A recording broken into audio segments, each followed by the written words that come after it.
This started innocuously.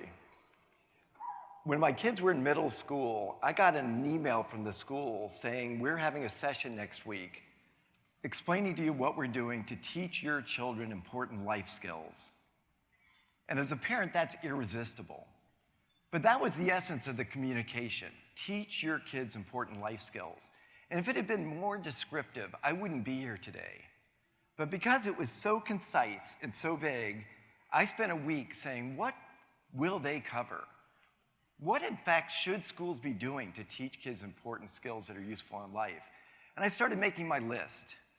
And my list included things that were skills, like inventive problem solving, or communication, or teamwork, or figuring out complex situations, or characteristics and character traits, like determination and perseverance and resourcefulness, being able to stand up to failure, being bold, or appreciating the wonder in nature and human achievement, or capabilities we all need, like setting bold goals for yourself, learning how to learn, being able to persevere through difficulties, finding your passion and purpose in life, and figuring out how you can make your world better.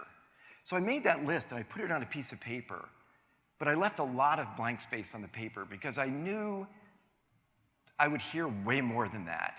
And I wanted to take notes. I wanted to learn from this session. And I expected to be surprised. And I was surprised. So the session consisted of, the initiative that they were unleashing was 45 minutes a month. These middle school kids would go to a presentation run by the gym teachers, and they would pick the problem or the challenge of the month. And so if you didn't want kids to ever smoke, we would show the most grisly, gruesome videos of tar-infested lungs and advanced stages of tongue and mouth cancer, and somehow that would be transformational to our kids. And so I left that session and somehow felt vaguely dissatisfied. And so when I came home, I started to think about my kids and their education. I'd always cared about their education. But I think like most parents, I had really focused on two things. I focused on how my kids were doing, what grades they were getting, and I focused on how much they were doing. Were they buckling down and doing their homework? But I never had stepped back and said, what are they doing? Let alone, how does it relate to life? So I made a great big sheet. I divided it into two columns. And I said, over here, I'm going to track things they're doing in school that help prepare them for life. And over here, I'm going to track things that are irrelevant. And I'm just going to pay attention and watch this over a matter of days or weeks or months and see what pattern emerges.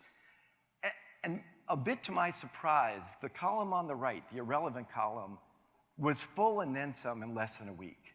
And when I say the names of things that were on it, you will immediately associate them with school. And the reason is because that's the only place you ever use them. Things like factoring polynomials, or gerunds, or Coulomb's law. The left, the column of what's preparing kids for life. I was doing my very best to give things a benefit of the doubt. But that column remained stubbornly empty. But that wasn't what really concerned me. What concerned me was that I ended up having to add a third column. And that third column was things that would jeopardize or impair a kid's prospects in life. And I knew something about that because I spent my career in innovation. And as a career venture capitalist, backing some of the top for-profit but also social entrepreneurs, people that want to make this world better, I knew two things with the utmost clarity. One was that innovation's sprinting forward in a way none of us can even imagine. Every structured job in the economy, if it hasn't disappeared already, will disappear. And so kids coming through education simply trained to follow instructions and jump through hoops are kids that are going to be marginalized or chronically unemployed. And that's not 10 kids and 100 kids, that's millions of kids. But the second thing I knew is that this was a time of incredible opportunity. And if you look at the characteristics you see in every 5-year-old, inquisitive, bold, creative, totally comfortable with taking risk and failing. If we could just preserve those characteristics, this would be the best of time for our young adults. But my list of things that were going on in school that jeopardized kids' prospects were all around that. And that we were actively in schools discouraging, eliminating those types of characteristics and traits. And so that changed my life. My life in many ways stopped. I stopped being a person and started to being a cause, much to the chagrin of my wife and kids. And I started traveling everywhere and meeting people and reading books. I watched every education documentary I could find. And in the process, I learned so much.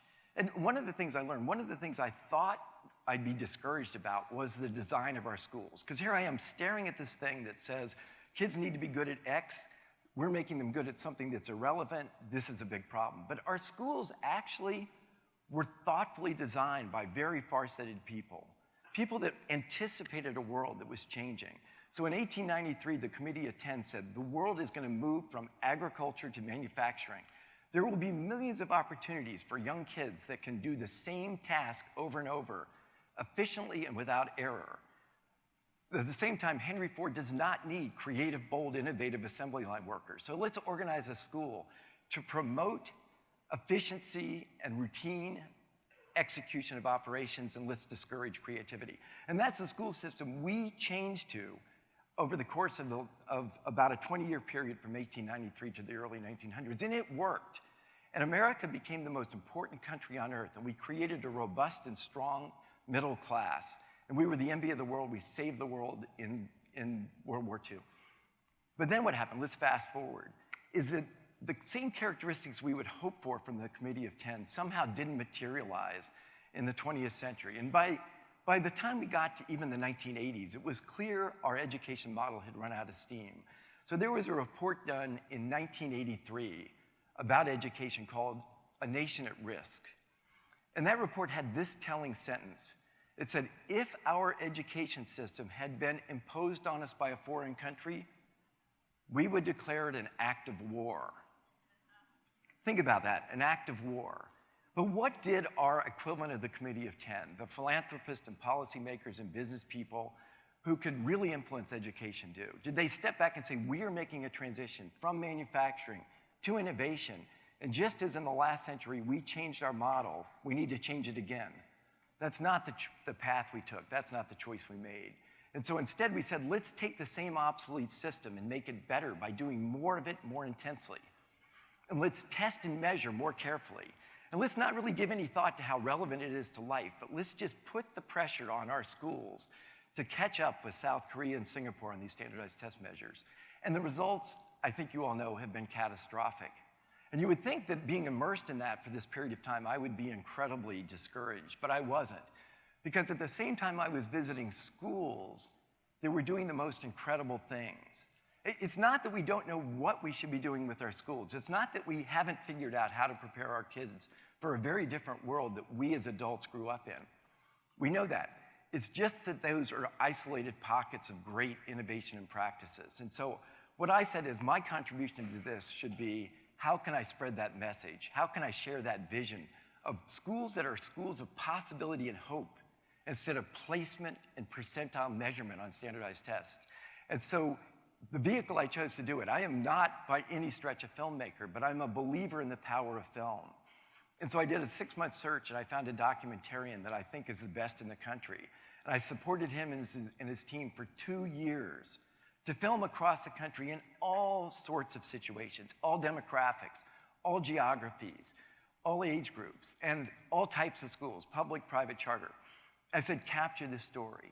Show our audience what schools are capable of. Show our audience what students and teachers can do if we trust them and let them engage and inspire in things that are authentic. And that film, called Most Likely to Succeed, premiered in January at Sundance. And since then, we've been to more than a dozen major film festivals. We've been at every important education conference. We've had more than 1,000 schools request that film. Because when you're there, and I've been to 50 of these Q&As now, the response of an audience when they see school situations that are aligned with life preparation, they are so enthusiastic and so committed. And people over and over again are saying, this is what we need to do. And so what I'm doing going forward is I actually am taking this film to all 50 states. And so I called my wife last night. She couldn't be here, but here's what I said. It was a very short phone call because I was in between things. And I said, Elizabeth, Fargo is awesome. I said, we are coming back here. And I said, we're coming back here soon. But when I bring this film to a community, I can only do a small amount myself. I can be here, I can bring the film. But I have to, in the words of Blanche Dubois from Streetcar Named Desire, I have to rely on the kindness of strangers. And so what I'm asking this community to do, and I'm asking it in all 50 states, is to find the people who share this vision of what schools are capable of and pull together an audience that includes teachers and parents and students, but also includes your communities, your state's own equivalent of the Committee of 10, the people that make the most important decisions about the future of your kids. And let's communicate to them this important message. Our country is the most innovative and determined on the face of the planet in a time that begs for those skills.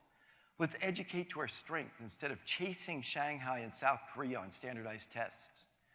Let's change the center of the universe in education from accountability and failed test measures and make the center of education be inspiration and engagement and trust and purpose.